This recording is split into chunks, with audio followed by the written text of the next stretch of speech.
4 ஆண்டுகளாக அமாவாசையை உருட்டியே அரசியல். இபிஎஸ் மீது அமைச்சர் கடும் விமர்சனம்.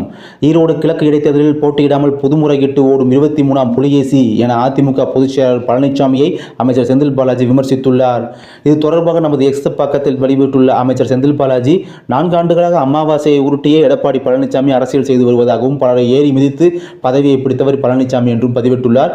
அதில் நாம முன்னுக்கு வரணும்னா நான் என்ன மனுஷன் என்ன, ஏறி மிதிச்சு போயிட்டே இருக்கணும். அமைதிப்படை படத்தில் வரும் டயலாக். இதில் வரும் அமாவாசை கேரக்டர் தான் எடப்பாடி பழனிசாமி. பலரை ஏறி மிதித்து ஊர்ந்து சென்று பதவியை பிடித்த பழனிசாமி, திமுக ஆட்சிக்கு இன்னும் 13 அமாவாசை தான் இருக்கிறது என நேற்று பேசியிருக்கிறார். ஆட்சியை இழந்த பிறகு இந்த 4 ஆண்டு காலத்தில் அமாவாசையை உருட்டி அரசியல் செய்து கொண்டிருக்கிறார் பழனிசாமி.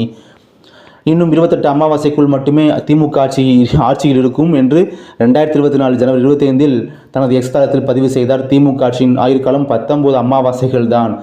நாட்கள் எண்ணப்படுகின்றன என்று 2024 செப்டம்பர் 20 மீண்டும் எக்ஸாத்தில் பதிவு செய்தார். இதேபோல் நேற்றும் பேசியிருக்கிறார். இப்படி ஒவ்வொரு அமாவாசைக்கும் பழனிசாமி கணக்கு சொல்லிக் கொண்டிருக்கிறார். அமாவாசைகள் தான் கடந்து சென்று கொண்டிருக்கின்றன. ஈரோடு கிழக்கு இடைத்தேர்தலில் போட்டியிடாமல் புறமுதுகிட்டு ஓடும் 23ஆம் புலிகேசி தான் அந்த பழனிசாமி. இன்னும் 100 பௌர்ணமிகளுக்கு ஸ்டாலின் தான் முதலமைச்சராக தொடர்வார் என்பதை 2026 உணர்ந்து கொள்வார் என்று பதில் தெரிவித்துள்ளார் அமைச்சர் அவர்கள்.